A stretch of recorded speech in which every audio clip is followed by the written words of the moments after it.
Добра вечер, почитувани гледачи. Јас сум Драган Милосавлjević. Вие следите емисијата Заспи ако можеш. 22:30 во време кога главно се гледа фудбал. Нема тука што.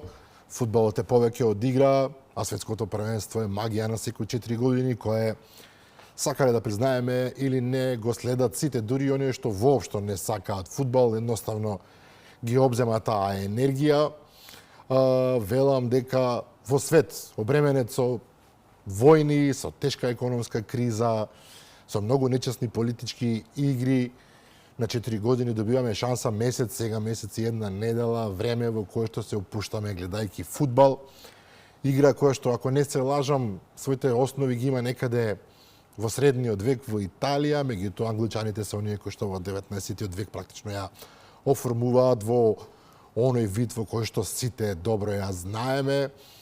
Англија е лулката на фудбалот, Англија се надева дека ќе го врати трофеот дома, како што вели, иако по вчерашниот матпревари не сум толку сигурен дека ќе го направи тоа. Како и да е, вечерва главно ќе зборуваме за фудбал, ќе ги оставиме политиката, економијата, меѓународните односи настрана, ќе му се посветиме на височенството наречено спорт, а за спорт и за фудбал со кого да разговарате, ако не со Тони Стојановски, спортски коментатор, и сега во најново главен и одговорен уредник на Арена Спорт Македонија. Добра вечер. Добра вечер, благодарам за поканата. Поздрав до сите. Тони, мислам дека не сгрешив. Главен и одговорен уредник на Арена Спорт Македонија. Така е. Честитки за новиот програм кој што веќе го имаме во Македонија. Претходно го имавме главно со српски коментатори и со хрватски, ако не се лажам. Сега го имаме на македонски и веднаш тука се создаде таа расправа во јавноста кај нас. Добро, мора и на македонски. Едните беа патриотски расположени, зашто немаме на македонски, сега кога имаме на македонски, ние се навикнавме на српските, сега од каде ова. Мислам дека во точен момент, како нацртано, ви се појави буквално со почетокот на светското првенство. Од една страна е голема тежина, а од друга пак привлекува фактот што и да направите во оваа професија, никогаш не може да ги задоволите сите. Нема шанса. Тоа се знае дека е така. И навистина беше притисокот во еден период да се отворат канали на македонски јазик, кои што ќе бидат специјализирани, спортски. Тие потоа почнаа да зрачат овде на странски јазик, како што рече на српски, на хрватски, и одеднаш дел од народот си ги сака тие гласови можеби на кои што е навика. Можеби и по навика, да. Сега проблемот можеби немаше да биде толку изразен, да го направевме ова пред 10 години, кога навистина требаше да го направиме. Арена Спорт почна од 2009 година. Кај нас не знам дали зрачи од самиот почеток, меѓутоа со тек на време дојде и повеќе од 10 години веќе зрачи програм овде, го имаше во тоа време и спорт клуб, сега Арена го откупи спорт клуб и практично стана регионален гигант кој што ги има правата за речиси сите спортски настани за кои што ние имаме интерес. И пак тука некој можеби ќе побара конјички спортови ако сака да гледа, а можеби нема на програма конјички спортови, значи не можат сите вкусови да бидат задоволени, но добро е според мене што конечно еве во 2026 година Македонија има за почеток 3 канали од овој регионален спортски гигант, што значи дека најдобрите спортски настани ние ќе може да ги следиме на македонски јазик. Знаете дека остануваат да функционираат сите други арени, беа заменети само премиум 1, 2 и 3 со М1, М2 и М3. Премиум 4 и 5 остануваат и обичните арени, така да ги наречам, од 1 до 5. Останува Адреналин, останува Арена Тенис, така што ќе може да се следи се. Не верувам дека со отворањето на Арена на македонски јазик нашите гледачи ќе бидат скратени од можноста да гледаат настани што и досега ги следеле, а мислам дека ќе добијат нова шанса да погледнат нешто плюс што ние ќе даваме, што е интересно за Македонија, а што досега беше товар или воопшто неинтересно за арена на регионално ниво. Така. Вие сте старата школа на МТВ и тука не сакаме да мешаме политика во случајов, меѓутоа повторно многу не се возбудија зашто МТВ не го откупи на пример светското првенство по навика. Тоа капитализмот вели тој што има повеќе пари сега. Така стојат работите од прилика. Јас не можам да зборувам во име на Македонската радиотелевизија, иако таму бев работен до 1 септември минатата година. Таму ја почнави својата кариера во Македонското радио во 98 година и јас ја сакам таа куќа. Во престојот таму, речиси 20 годишен, имало и добри, имало и лоши моменти. Меѓутоа никогаш нема да речам нешто лошо, особено не јавно, дури и да ми се случило лично, затоа што пак имало преубави моменти и на крајот на криштата кариерата и ова што јас сега еве го достигнав, ако е успеха е врв е во успех, мојата не само, кариера, се должи меѓу другото и на мојот ангажман во македонската радиотелевизија. Од почетоците во радио до она што го работев во македонската телевизија. Така, принципиелен став е ова, ми се допаѓа. Тоа е тоа.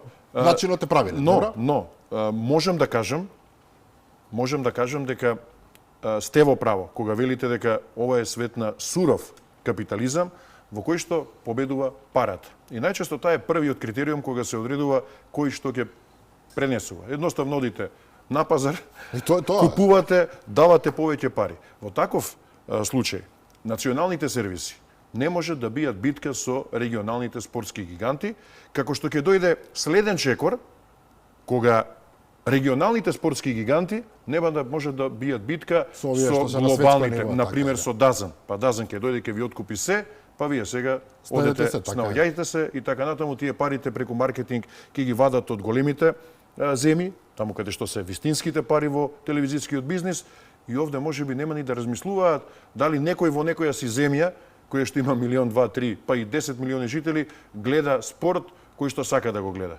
Така што имаше неколку нивоа. На почеток се знаеше, постоја само јавните сервиси во рамки на ЈРТ и радиотелевизија Скопје. Потоа се отворија приватни телевизии.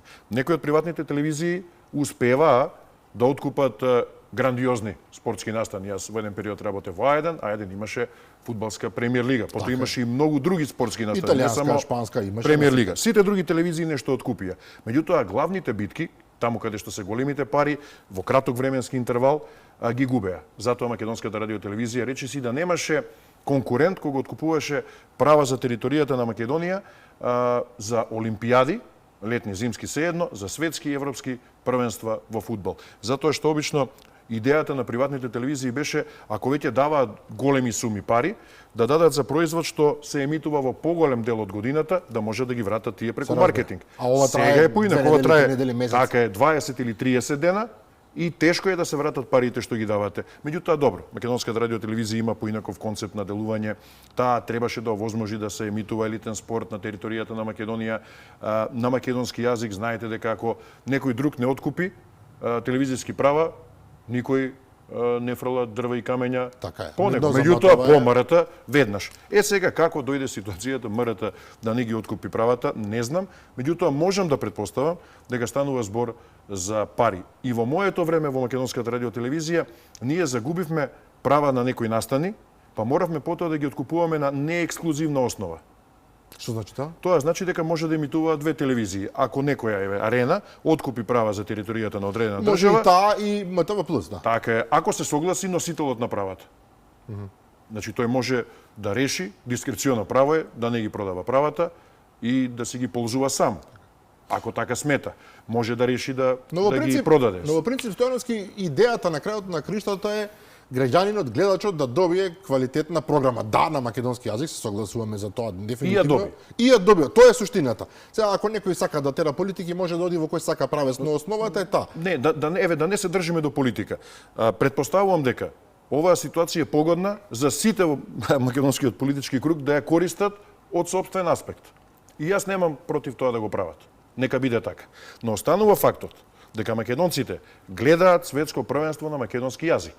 Да не гледа, тоа навистина ќе беше, трагедија, тежок збор, меѓутоа неправда кон. Еден потек што сме го направиле лош во низата потези што ги правиме распродавајќи се што сме наследиле од нашите предци.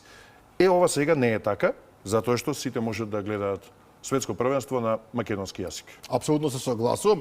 Беше ли кога сме веќе се уште кај вашиот проект, беше тешко да се соберат најдобрите имиња на спортското коментаторство на едно место? Беше и уште е тешко, затоа што ние сме 9 во моментов, што е сосема малку за 3 канали, малку е само за светско првенство, а да не зборуваме за се она што следи друго.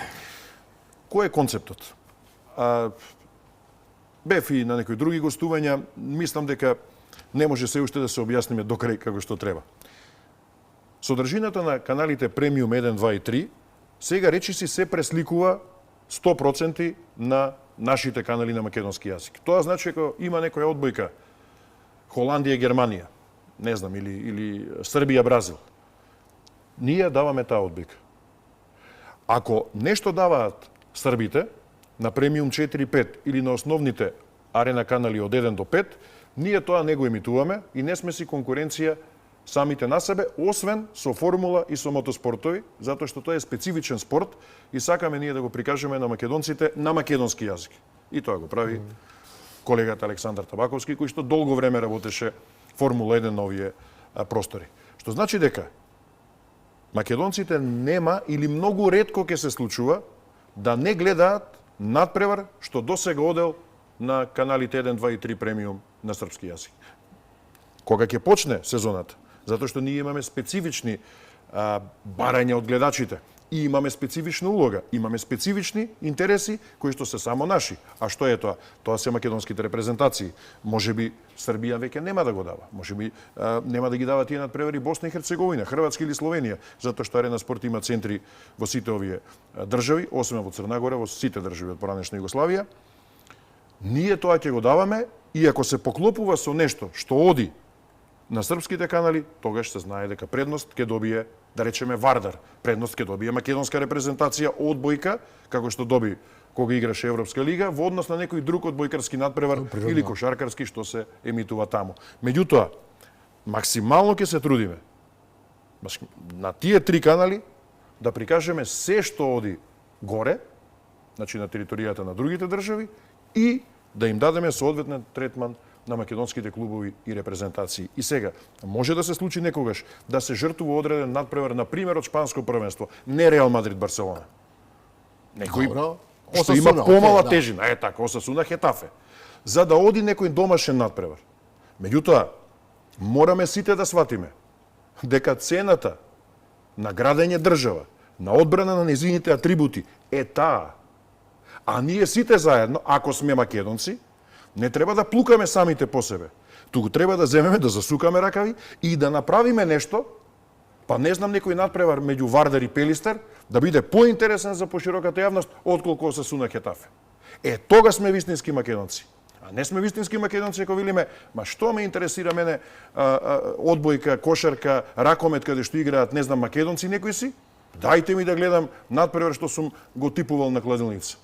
Тоа е жално и навистина, така е. Жално е што го има тоа кај нас, меѓутоа очигледно нас не треба уште време да растеме веројатно како нација. За жал многу. За жал многу, но морам да ве прашам од друг аспект. Имате одлична екипа, не е спорно. Фудбалот некој ќе рече дека е лесно да се коментира, што е чиста глупост, многу е тешко да ги познавате сите оние играчи, тактики, стратегии, тренери, селектори и така натаму. Меѓутоа пред вас се сега и надпревари во се живо и диво, просто кажано. Луѓе се знаат кога ќе видат надпревари буквално во некои спортови кои што воопшто и не се во Македонија популарни, а вие ќе мора да ги знаете, сакали не ќе ли? Па да, затоа се подготвуваме или ќе се подготвуваме кога ќе дојде време. Главно голем дел од нас работеле олимпијади. На олимпијади се соочувате со спортови што ги работите еднаш во 4 години. За мене, да речеме, тоа е санкање. Санкање беше мој спорт. Дури ќе помина 4 години, па мора да се подсетите малку на правилата. Така е карлинг. Така е. Карлинг не сум работел, меѓутоа исто е.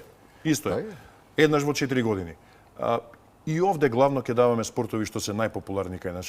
Фудбалот ќе доминира. Ќе има кошарка, ракомет, ќе има одбојка, се разбира, Формула 1, така што тоа се спортовите што најчесто ќе одат на тие три канали. Затоа што и арена, овие помалку атрактивните, кога е жижа на сезоната, значи кога е сезоната во полнек, ќе ги дава на другите арени. А ако ги дава на другите арени, ние нема да ги даваме на првите три канали. Јасен е концептот. Сега морам да ве прашам нешто. Светското првенство веќе влезе во напредна фаза, веќе се играат решавачките надпревари од групната фаза. Американците, па тоа што го прават американците помалку е чудно. Наметнаа нешто што сметам дека баш и не е, до сега не било правило, може би грешно, вие подобро од мене знаете, наметнаа свој правила кои што ФИФА мора да ги прифати, а не обратно. Например, случајот со невремето на надпреварот на Франција, кога едноставно мораше да се чека цели 2 часа, до 2 часот по полнок, затоа што грмело во Филаделфија, ако не се лажам, и едноставно американските правила велат додека грми, од последниот грмеж половина час не смее да има надпревар. За нас, па и мислам во цела Европа, тоа е чудно, невообичаено, но американците инсистираат на тие правила. Да не зборуваме за други политички работи од типот Иран што мора во Мексико да седи игра во Америка, па не им даваат што се вели да се истушираат, туку веднаш мора да се вратат во Мексико. Тоа е веќе чиста политика, се разбира. Но факт е дека ова не е критика, ова е чисто логично размислување. Факт е дека дури и ФИФА очигледно мора да се подчини на некои повисоки сили. Па добро, еве, пред 4 години првенството беше во Катар. Во Катар не сме да се продава алкохол, јас сум бил во Катар, сум имал таква среќа. Имаат строги правила, Имаат строги правила во тој контекст и не сме да се продава алкохол на јавни места. Има стрикно ограничени локали кои што може да ви продадат алкохол или да одите во некој ресторан на 28, 96 кат да конзумирате алкохол. Така што ФИФА го однесе првенството таму и навивачите се согласија со тоа дека ќе имаат ограничен пристап, а знаете колку пиво се троши, например. И фудбалот не е само игра за 1-0, 2-0 и не знам, Меси ќе даде гол и ќе крене шампионски пехар. Премногу маркетинг има во фудбалот. ФИФА своевремено беше заедно со General Motors фирма во светски рамки со најголем оптек на средства во тековната година. Тоа се фрапантни работи. И затоа ФИФА е моќна, меѓутоа не е држава. Така е. Дека има влијание, да нема збор за тоа. Сега овде во Соединетите Американски држави, кога ме прашаат за громовите, има навистина правила такви и навистина тие иритираат. Сега на 13 километри, ако има гром, дали е тоа опасно или не, но некој таму проценил дека е опасно, законот е таков и треба да се почитува. Тоа е исто како камерите во Скопје, не ги сакавме, па еве сега се прилагодуваме и се корисни. Така што подобро е можеби вака, отколку не дај Боже да се случи некој инцидент и да биде трагедија. Така е. Од друга страна имаме и некои нови правила, голем дел од мене ми се одлични. Ова, например, спречување на пренемагање, се извинувам на изразот, пренемагање на терен, едноставно мора да станете, не може да глумите дека сте повредени. Италијаните ги нема, инаку тоа ќе беше за нив голема трагедија. Замените мора да бидат за 10 секунди, не може да излезете вие и да одите како некој човече во возрастни години, а се прави тие кој сте врвен спортист. Меѓутоа има уште едно правило кое што мислам дека сите ги иритира, а тоа е на 22 минути од полувреме, хидратација, прекин на надпреварот заради течности. Објаснувањето на првиот човек на ФИФА беше тоа е затоа што ќе им се овозможи на фудбалерите повеќе сила да го дадат својот максимум, што можеби е така, меѓутоа факт е дека иритира и многумина забележуваат дека всушност тоа е еден вид повторно на заработување пари, затоа што јасно е дека тие што ја продаваат течноста за пиење, веројатно добиваат многу од сето тоа и веројатно дале многу пари за да се појават во клучен момент. Да, и ФИФА има возможува на телевизиите прв пат да емитуваат реклами, значи да го прекинат целосно сигналот и да пуштат реклами во тој период за пауза. Тоа се 2 минути од прилика, 3 колку? 3 трае и сега кој колку ги пополни, тоа е тоа, меѓутоа имате право, нешто што да речеме досега не беше. Меѓутоа да се потсетиме дека и досега имаше прекини што не беа така официјално наречени прекин за хидратација, односно за освежување, но имаше прекин да се напијат играчите вода, дури и кај нас, тој закон, тоа не е закон, тој е правилник, постои, кога е август, кога се игра во јули, значи кога се големи жештини, судијата го прекинува на преварот. Канада нема такви жештини, објективно. Или во добар дел од американските држави, но ајде. Па добро, температурата и таму е над 30 степени. Сега таму се стадионите перфектни, имаат голем дел кровови, немам дилеми дека разгладувањето функционира. Апсолутно. Не е дека тендерот поминал па не знам што, нема кој да го поправи. Убеден сум дека е така и дека е пријатна атмосферата, меѓутоа ете, тоа е, мислам дека повеќе од економски причини, а сепак има и вистински полза за играчите на терен. Да, добро. Тоа се инаку Драган, има критики повеќе од тренерите сега. Некои забележуваат дека овие прекини им помагаат на послабите репрезентации или на оние што во моментот во надпреварот се бранат. Значи ако ја имат иницијативата, така е, и 3 минути ве прекинува, дури овие ќе се регрупираат, па ќе одржи селекторот тайм-аут и потешко име овие што се подобри, што напаѓаат, што имаат иницијатива во тој момент, и тука има логика, со тоа целосно се согласувам. Психолошкиот момент се разбира, има улога, ВАР системот исто така е воведен, тоа не е нешто ново. Искрено мене како љубител на фудбалот, меѓутоа тотално аматерски, и тоа ме нервира, затоа што знаете како порано сепак беше нешто во прашање на интуиција, чувство.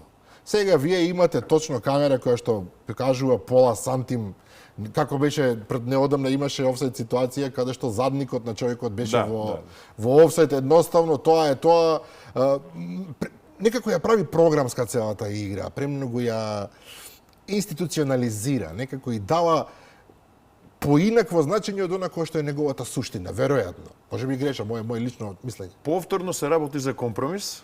Целиот ВАР, според мене како концепт, е компромис.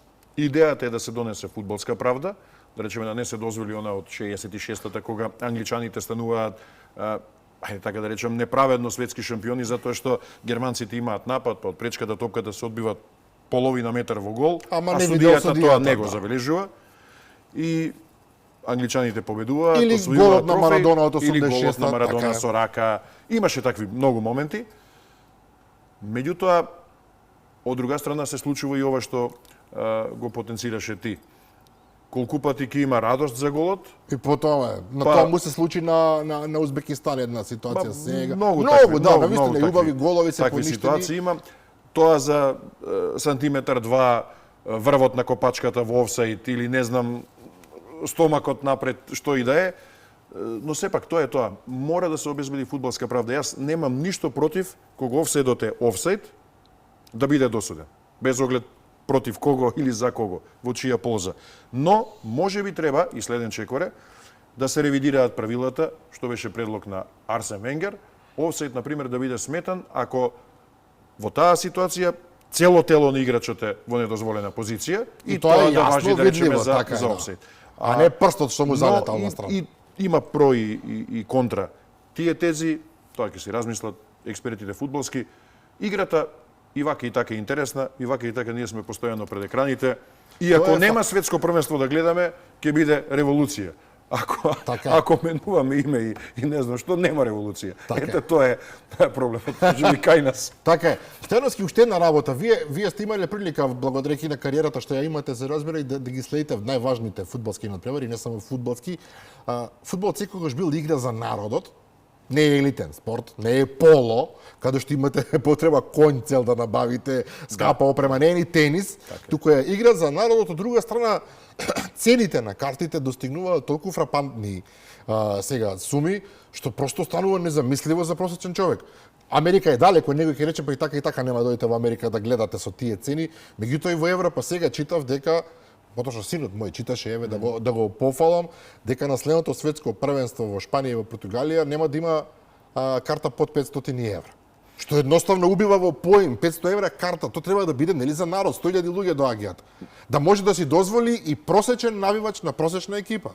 Мислам дека сега просекот е некаде околу $300, што е навистина скапо, затоа што еве Македонија да беше на првенството и да сакате да отидете, 3 по 300 се 900 само за карта, само за билетите за да влезете на стадион. Така.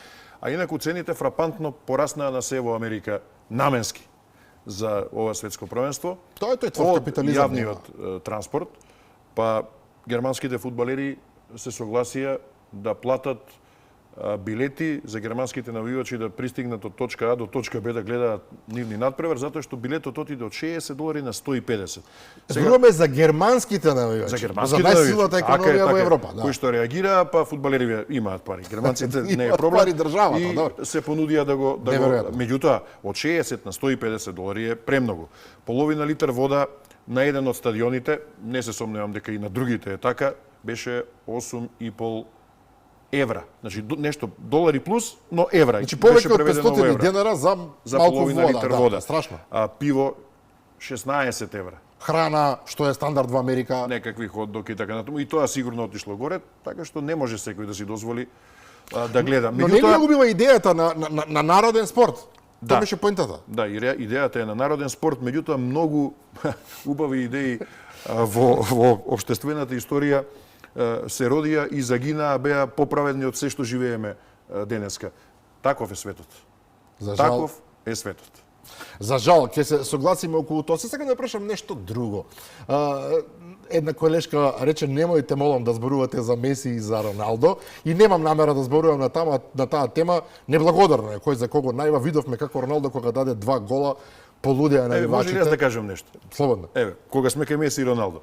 Ајде. Затоа што честопати ме критикуваат одредени навивачи, сметајќи дека навивам или за Меси или за Роналдо.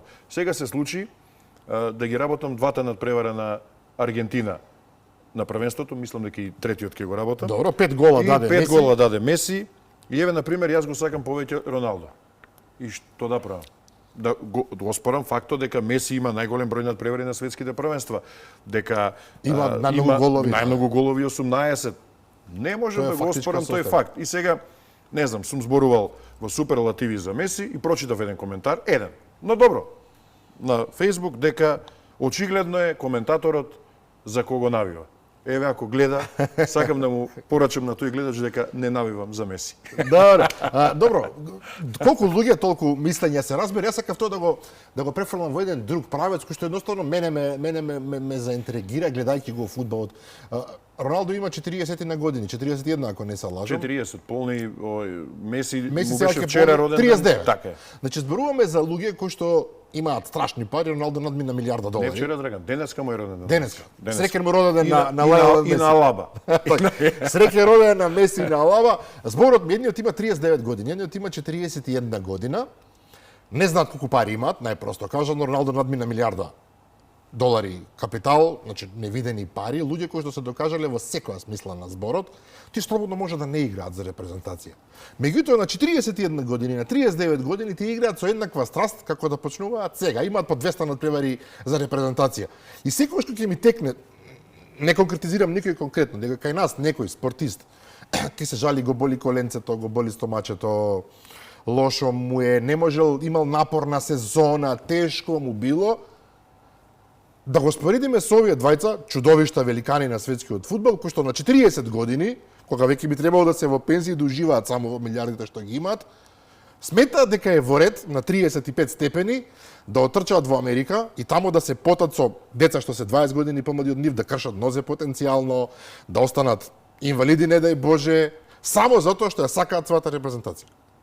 Па тоа се инспиративните приказни на светското првенство и не само на светското првенство, туку што ги носи спортот генерално, не само фудбалот, иако фудбалот е една посебна гранка за мене од спортот, но тоа се тие инспиративни приказни од кои што младите треба да учат, да црпат мотиви и да поставуваат своји цели.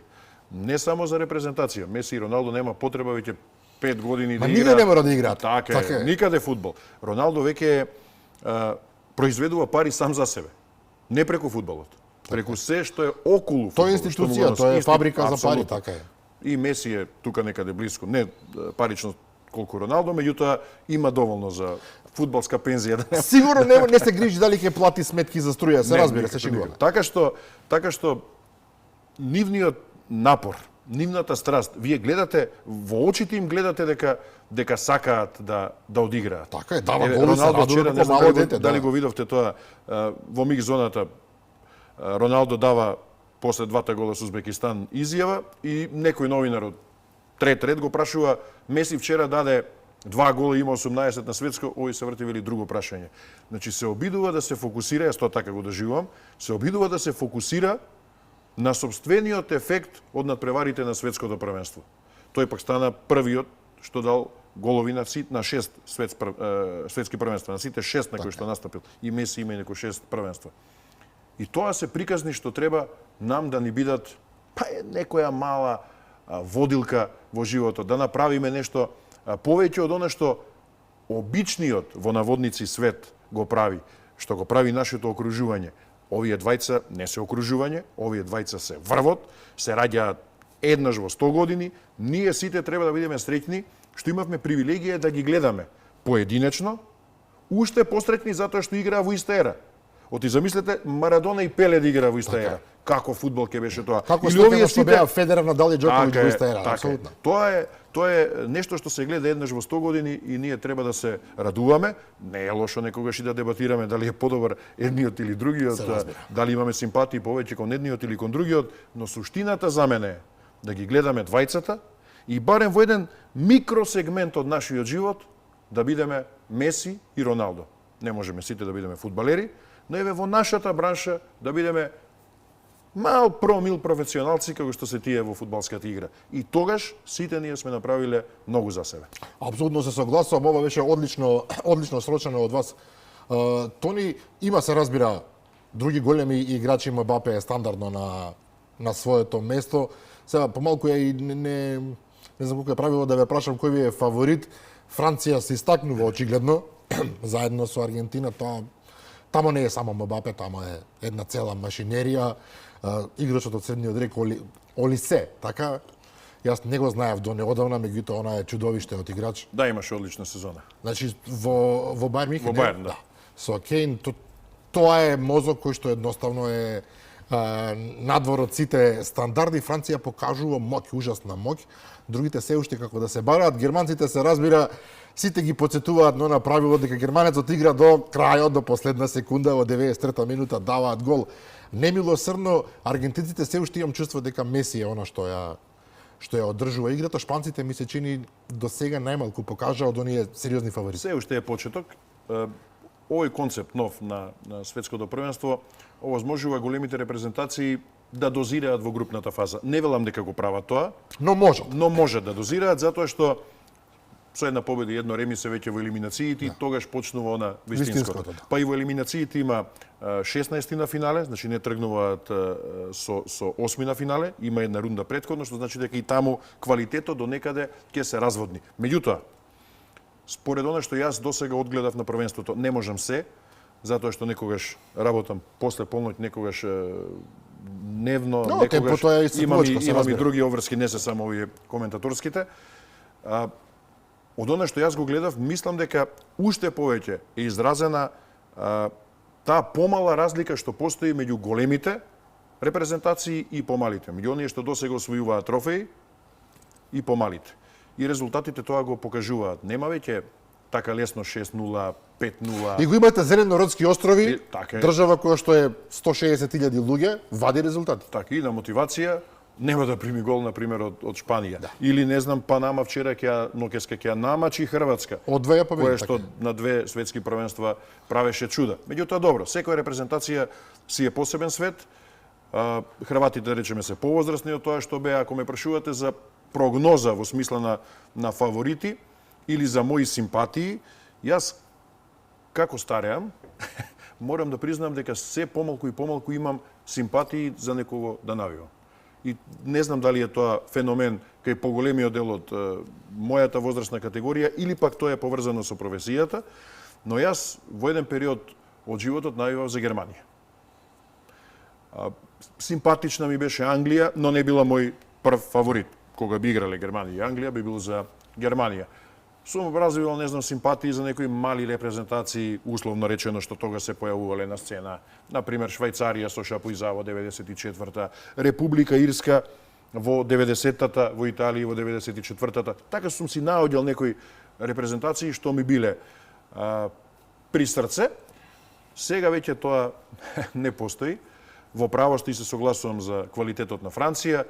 Не смееме да ја заборавиме Шпанија, Аргентина, Бразил некако го подзабораваме, затоа што не е така доминантен, како да речеме во 2002, петкратен светски првак. Со болна желба за фудбал. Така е, го имаат факторот Анчелоти сега, и јас исто така би го насочил рефлекторот на нив, и сега ќе подзаборавам некој. Мислам дека Германија не може овој пат да оди предалеку, а и зависи како ќе биде вкрстувањето, кога ќе дојде некој дерби во елиминацијската фаза.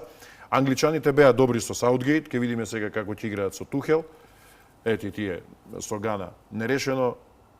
Од Хрватска примија 2 гола во прво полувреме.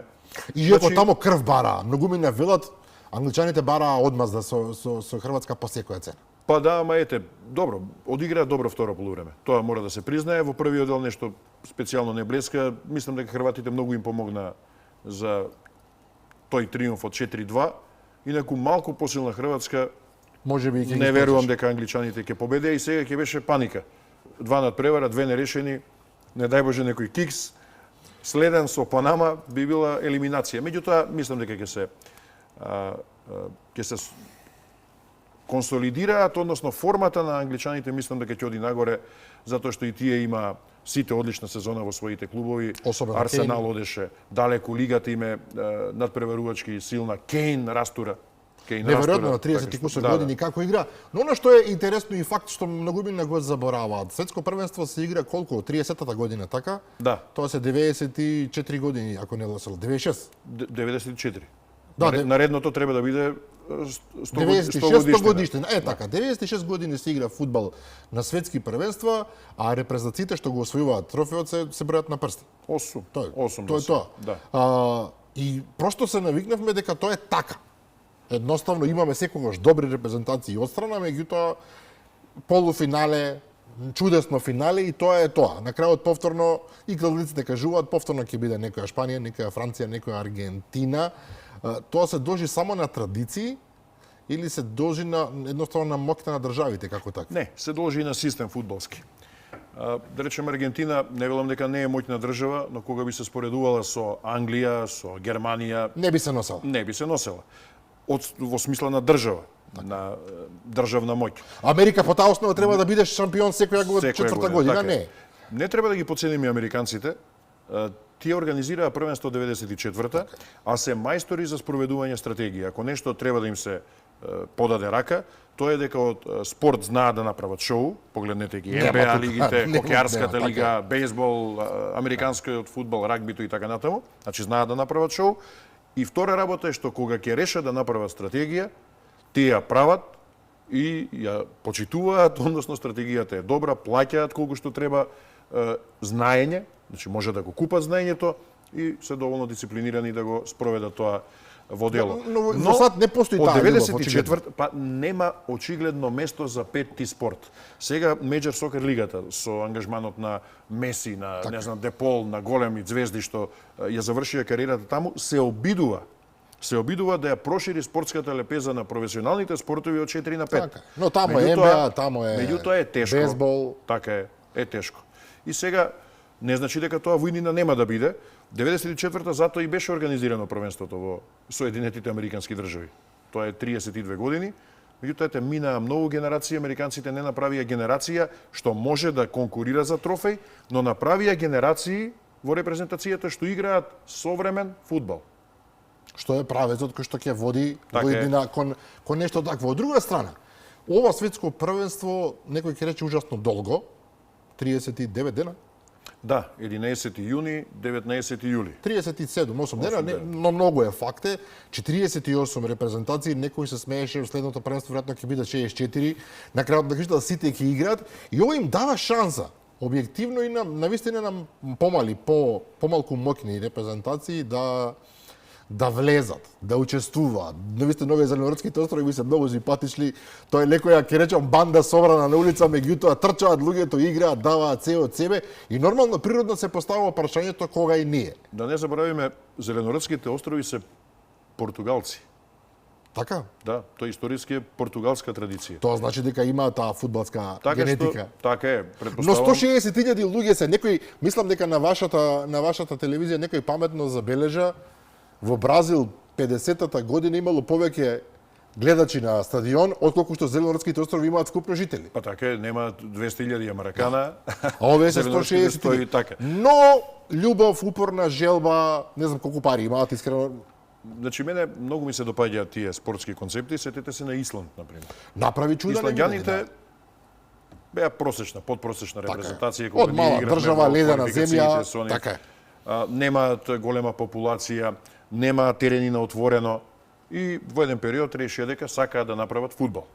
И направија И фудбал. направи инфраструктура, почнаа да играат 12 месеци во годината, почнаа програми со талентирани деца, со фудбалери и во 2016-та се сеќавате и сврли Англија од Европското првенство. Така е. Така што Кога се сака се може. може, да, може. Но што правиме ние?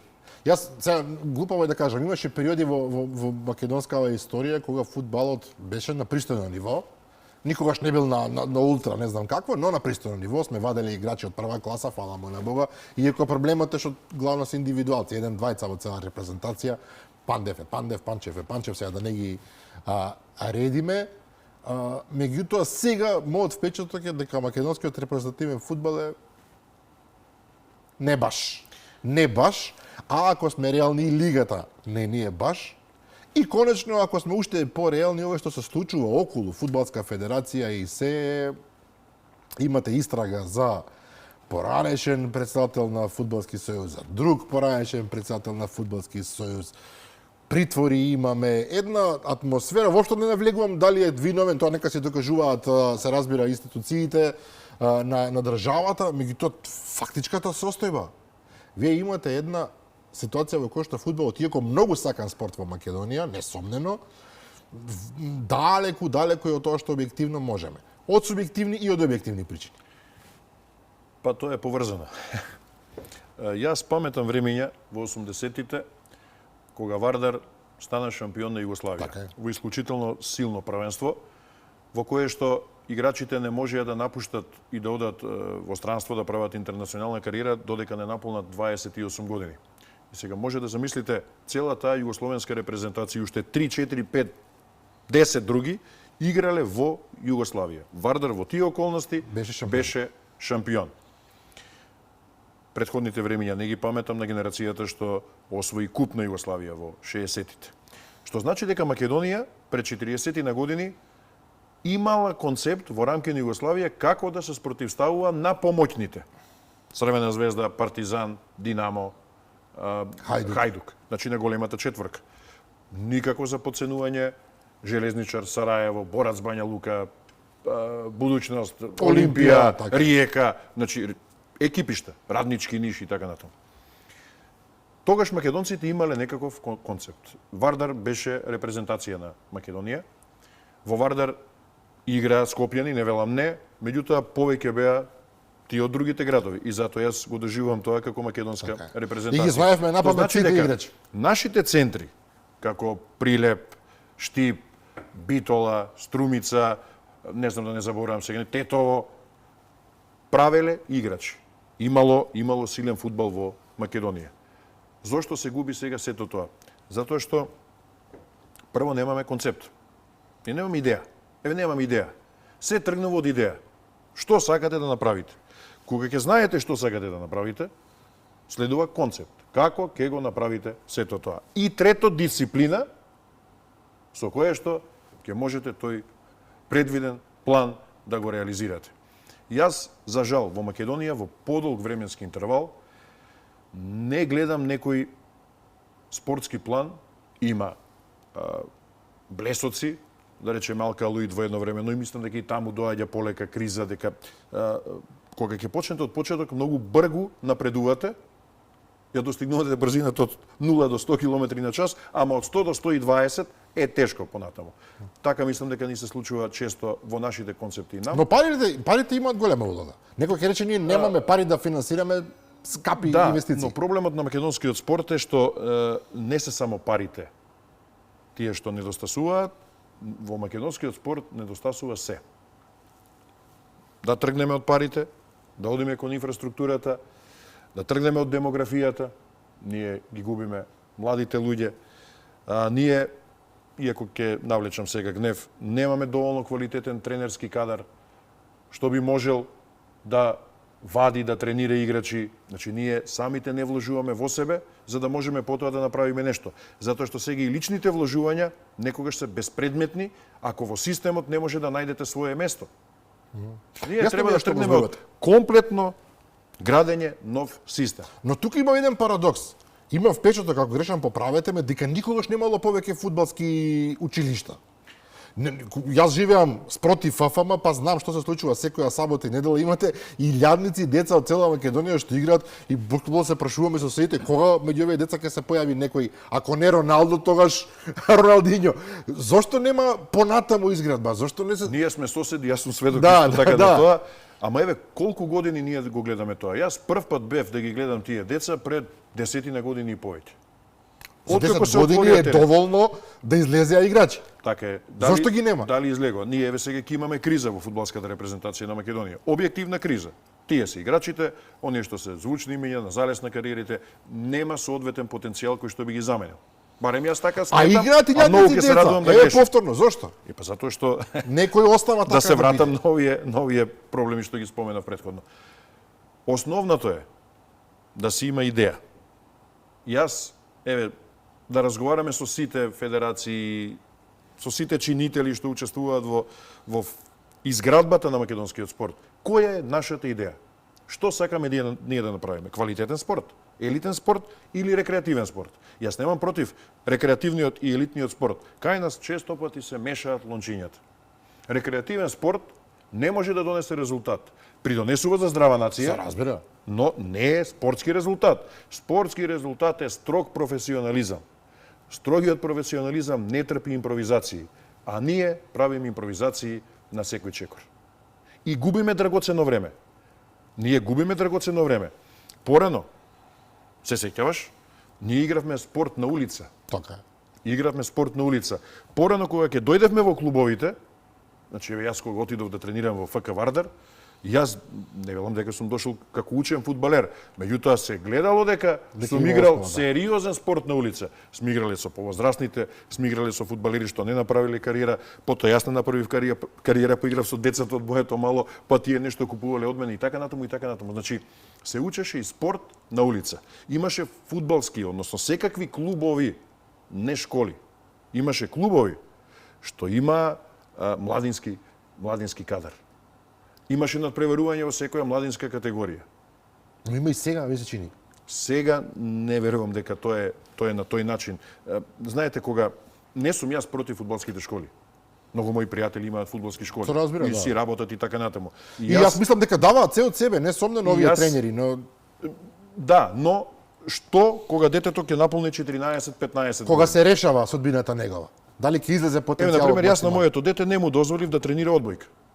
Зошто? Мое решение. Затоа што, ако е идејата, не можев да ја пронедам идејата. Значи, морам да ја пронедам идејата во животот, за да тргнам да правам нешто. Потоа го градам концептот, па дисперзирани планови за да стигнам до целта. Идејата не можев да ја пронедам. Да биде врвна одбојкарка, без оглед на височината, нема да биде во Македонија. Во Македонија не постои врвна женска одбојка. Постои рекреативна одбојка. Така е. Ако е рекреативна одбојка, ќе добие некаква полезност во тоа што ќе тренира за девојка е убаво да Така е, да изгледа физички и сето физички и тоа, да. така натаму. Арно ама ја оценувам и општествената околност, а тоа е дека ќе биде во друштво на тие луѓе што се таму. Проценувам дека е подобро, проценив тогаш, дека е подобро да не ја мешам во одбојкарски свет. Таму Да има оставам- помалку време за училиште, Да оставам да се развива, да си го наоѓа својот пат на друго место. но ние имаме друг момент дека вашата Значи- одлука е храбра, затоа што сега имаме еден нов момент, ако смеам да го спомнам, ужасно амбициозни родители. Во сите спортови амбициозни родители, јас па некогаш се чудам кога гледам она што се случува на ФФМ, родители кои што се готови да се колат и да се бесат едни со други, па се расправаат со суди, деца од 10 години играат, овие пцујат суди, се расправаат. Да, имаше инциденти неколку пати. Па му ја одземате еднината на моето дете, па јас сега тука го подготвувам да биде не знам што, па викање и така натаму. Исто така тоа ми се чини го немаше порано толку многу. Вие излагате да Е, играте. тоа на Петар Шулинчевски во ФК Вардар. Мојот некогашен тренер, да. Никој не смел да му го каже. Дали играл Тони Левбек, играл лево крило, сакал да игра напаѓач или не знам Нема што. амбициите на татко ти не значат ништо, да. Нема шанса. Многу работи се променија. Светот се менува. Но ние не се наоѓаме во него, тоа е основата, Тони. Во спортски план и на други работи за жал. Знаете, ние, ајде сега, ова се веќе длабоки теми. Значи, ова се веќе длабоки теми кои што не се само спортски. Не се. Општество што го подценува и го понижува знаењето, не може да напредува. Ние имаме долг временски интервал во кој што како општество не дозволуваме знаењето да оди горе. Тука тргнува нашиот проблем. Вториот е образовниот процес. Веќе сум здодевен со тоа образование. Нема што тоа е клучна работа. Јас имав неизмерна среќа на овој свет. Ако дома ми всадиле ген да сум таков како што сум и ме научиле да велам добар ден, како сте, Воспитување основно. и на повозрастни и на помлади, во влез и во лифт, професорите ме научија дека во животот ништо нема да дојде само од себе во професионална смисла. Дека нема среќа. Постои среќичка како одреден сегмент што мора да го заслужите. Така. Доток на квалитетот кој што ќе го убиете од работа. Така. И сега да не го должам овој муабет, меѓутоа навистина јас имав таква среќа. Тоа образование веќе го нема. И што да прават сега денешните деца? Што да научат, од кого да научат? Не играат спорт, не ползуваат спорт во клубови каде што се учат многу работи, не само спортски, туку и животни. Образованието не е такво какво што ни е. Целото општество е дисторзирано од одредена позиција да има идеја што сака да направи. Ние сите треба да имаме идеја што сакаме да направиме со самото општество, со нашата држава. Тони Стојановски, морам да признам, разговоров се разбира одеше во спортска насока исклучиво, меѓутоа вие наметнувате теми кои што се многу важни и над спортот и треба да размислуваме за нив, се разбира како и да е. Благодарам за одвоеното време, имате многу обврски. Се надевам ќе имаме повторно прилика да поразговараме и ве гледаме односно ве слушаме на спортските надпревари. Да, ви благодарам за поканата. Трет пат ми е да гостувам во вашата емисија, нека биде трета среќа. Така е. Да, почитувани гледачи, тоа беше се за вечера. Продолжете да гледате фудбал, нема тука што и да се надеваме дека и кај нас ќе изгрее сонцето малку повисоко во блиска иднина кога е во прашање спортот, а и се останато. Утре во 15 часот се разбира е репризното издание на оваа емисија. Јас ви закажувам нова седба со мене и со нови гости следниот вторник во 22:30. До тогаш пријатно.